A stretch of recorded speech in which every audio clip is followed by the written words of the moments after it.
आज हम लोग पढ़ेंगे कार्बन प्रतिरोध तथा वर्ण कोड या कलर कोड या रंग code. Carbon resistance and colour code क्या होता है, कार्बन प्रतिरोध, वर्ण कोड क्या होता है, इसकी क्या ज़रूरत है, इसके बारे में हमको पढ़ना है। तो इसके लिए सबसे पहले देखिए, हम लोग देखते हैं कि आज जो छोटे छोटे इलेक्ट्रॉनिक उपकरण आ रहे हैं उसमें छोटे छोटे रजिस्टर की आवश्यकता होती है और छोटे छोटे रजिस्टर साइज छोटा लेकिन उसकी वैल्यू जो है बहुत ज़्यादा रहे। तो हम लोग हालांकि जानते हैं कि R प्रोपोर्शनल L होता है, जहाँ L तार की लंबाई होती है। तो ये रजिस्टर हालांकि इसका रेजिस्टेंस किसी तार का रेजिस्टेंस उसके लंबाई के प्रोपोर्शनल होता है। तो इस हिसाब से अगर हम देखें तो यदि हम लंबाई बढ़ाएंगे तो रेजिस्टेंस तो बढ़ेगा, लेकिन बहुत बड़ा रेजिस्टेंस के लिए बड़ी लंबाई की आवश्यकता हो जाएगी, तो हमको छोटा रेजिस्टेंस मिलेगा ही नहीं। तो इसलिए हम लोग ये कार्बन प्रतिरोध का उपयोग करते हैं। कार्बन प्रतिरोध क्यों उपयोग करते हैं? क्योंकि ये छोटे आकार का होता है और इसकी जो रेजिस्टेंस वैल्यू बहुत ज़्यादा तक हो जाती है। और सबसे बड़ी बात यह है कि हम लोग कार्बन का ही क्यों इस्तेमाल करते हैं, क्योंकि कार्बन की जो प्रतिरोधकता होती है, रेजिस्टिविटी, ये मेटल की अपेक्षा बहुत कम होती है। तो जब इसकी प्रतिरोधकता बहुत कम होगी तो ये छोटे आकार में ही बहुत ज़्यादा रेजिस्टेंस का बन जाएंगे। और सबसे बड़ी बात तो ये भी है कि ये अत्यंत सस्ते भी होते हैं, अन्य की अपेक्षा ये काफ़ी सस्ता भी पड़ जाएगा। तो इसलिए हम लोग कार्बन प्रतिरोध का प्रयोग करते हैं।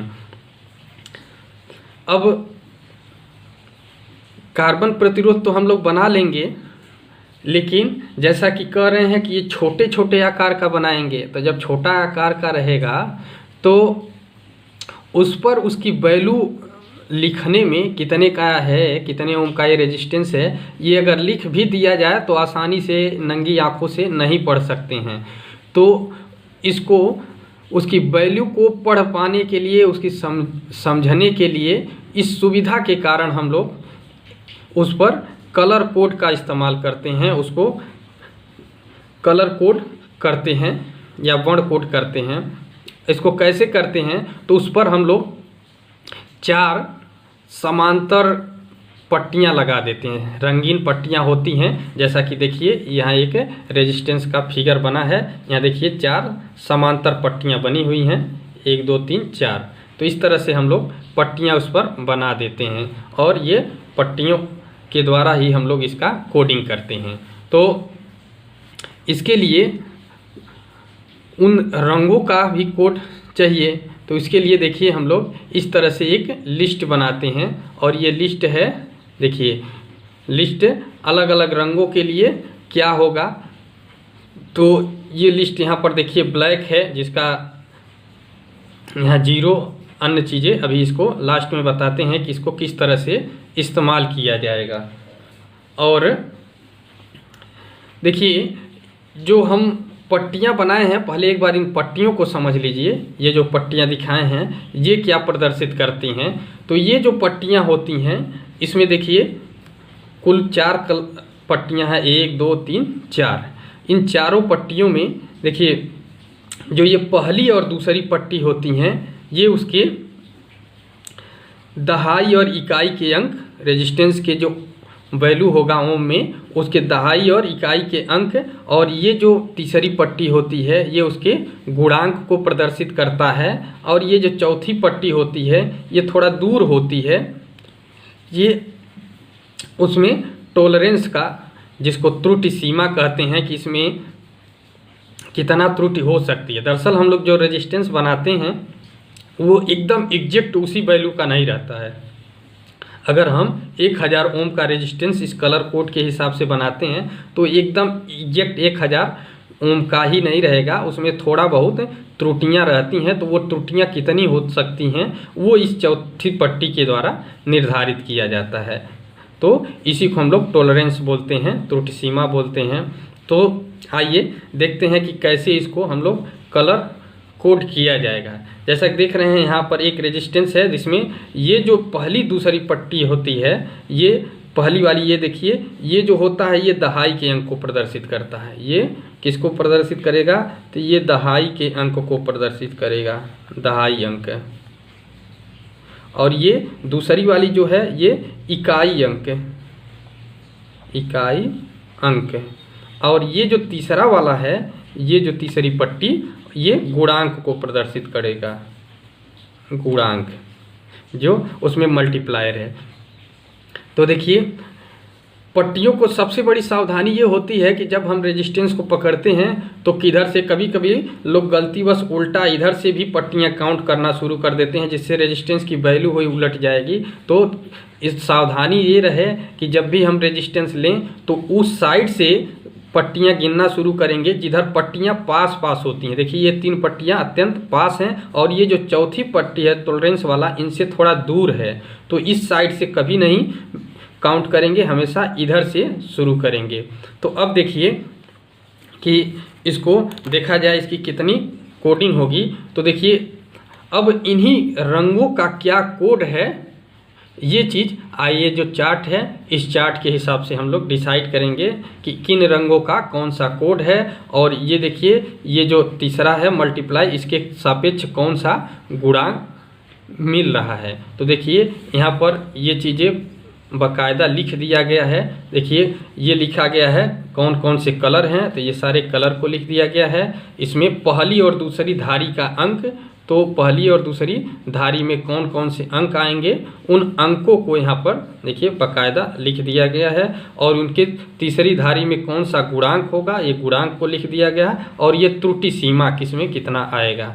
तो देखिए पहले हम लोग देखते हैं किसके लिए कौन सा अंक आ रहा है। जैसे देखिए ब्लैक है, ये देखिए ब्लैक, तो ब्लैक के लिए 0 आता है, पहला या दूसरा जो भी अंक रहेगा उसके लिए 0 कोड होता है।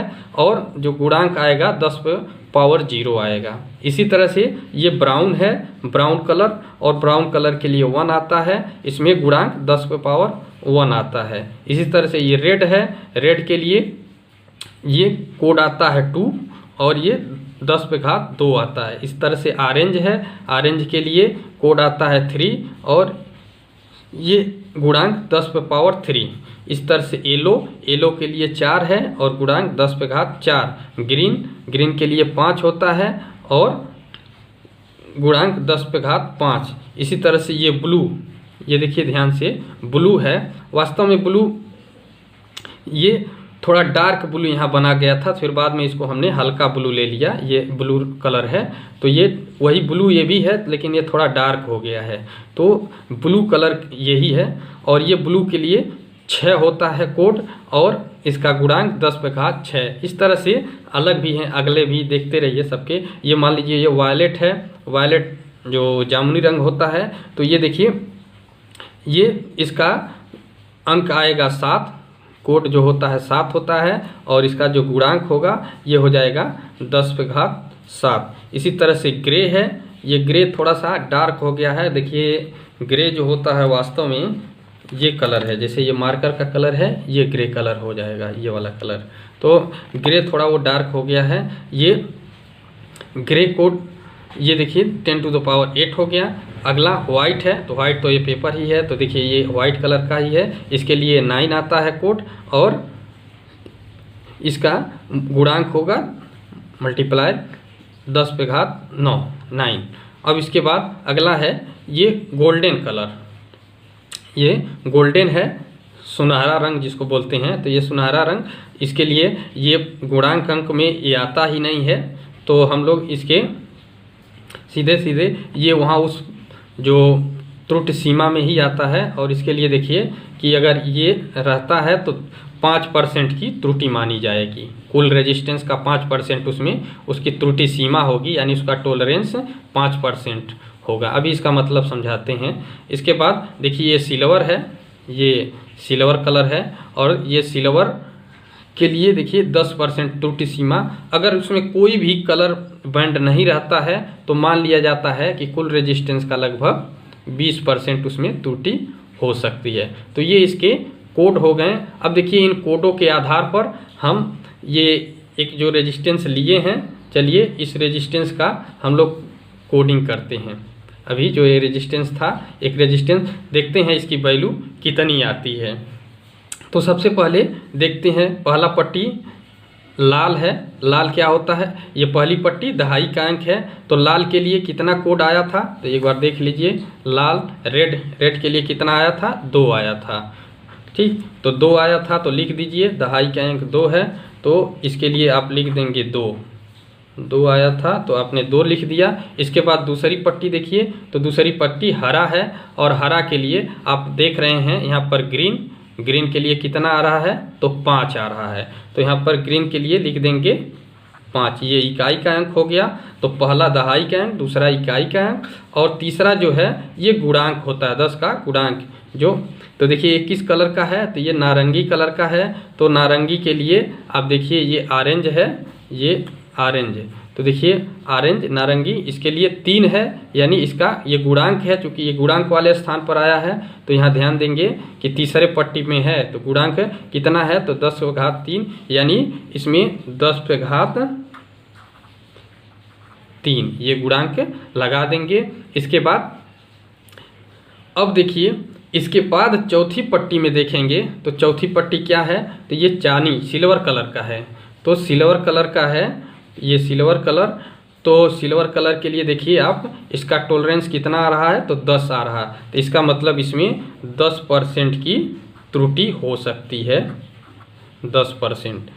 तो ये वैल्यू जो होगी ये ओम में आती है, इसकी वैल्यू ओम में आती है। तो इस तरह से ये रेजिस्टेंस हमारा हो जाएगा 10% की त्रुटि के साथ, तो ये इस रेजिस्टेंस की वैल्यू हो जाएगी।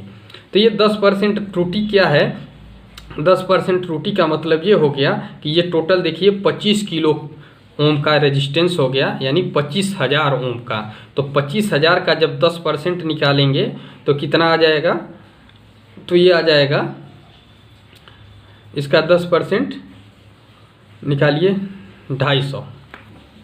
तो ये 250 जो है इसका, सॉरी 250 नहीं 2,500, सॉरी गलती से 250 बोल दिए। तो इसका 2,500 जो है त्रुटि सीमा हो जाएगी, यानी कि ये 25,000 ओम का है, तो ये 2,500 कम करेंगे तो लगभग 22,500 से लेकर 27,500 ओम के बीच में इसका वैल्यू होगा। तो इस तरह से इसको हम लोग ऐसे लिख देते हैं, तो ये हो जाएगा इसकी कोडिंग। अब एक और देख लेते हैं, देखिए एक दूसरा ले रहे हैं, इसको देख लीजिए। तो इसमें देखिए पहला जो है येलो है, दूसरा रेड है, तीसरा ऑरेंज है, और चौथा गोल्डन है। तो देखिए येलो के लिए कितना आता है, तो यहाँ से देख सकते हैं येलो के लिए कितना है, तो येलो के लिए है 4, तो ये हो जाएगा, यहाँ येलो के लिए 4 है, तो यहाँ से लिख देते हैं येलो के लिए 4 है, तो ये 4 हो जाएगा। उसके बाद रेड है, रेड के लिए कितना आता है, तो देखिए रेड के लिए 2 है, तो यहाँ से 2 लिख दीजिए। और उसके बाद तीसरा गुणांक ऑरेंज, तो ऑरेंज के लिए कितना गुणांक आएगा, तो 10⁻3 आएगा, तो देखिए गुणांक हो जाएगा 10⁻3 ओम। और इसके बाद देखिए, तो ये चौथी पट्टी क्या है, तो चौथी पट्टी ये गोल्डन है, तो गोल्डन के लिए कितना आया था, तो देखिए यहाँ पर गोल्डन के लिए क्या आ रहा है, तो गोल्डन के लिए अभी देख रहे हैं कि गोल्डन के लिए जो आ रहा है 5%, तो इसमें जो है ±5% कर देंगे, तो ये जो होगा इस रेजिस्टेंस की वैल्यू हो जाएगी। ये ओम है किस्म, तो ये हो जाएगा इस रेजिस्टेंस की वैल्यू। तो इस तरह से हम लोग कलर कोड के माध्यम से किसी भी रेजिस्टेंस की वैल्यू फाइंड आउट करते हैं। वीडियो कैसा लगा ज़रूर बताइए कमेंट कर, लाइक कीजिए, शेयर कीजिए और सब्सक्राइब करना मत भूलिए।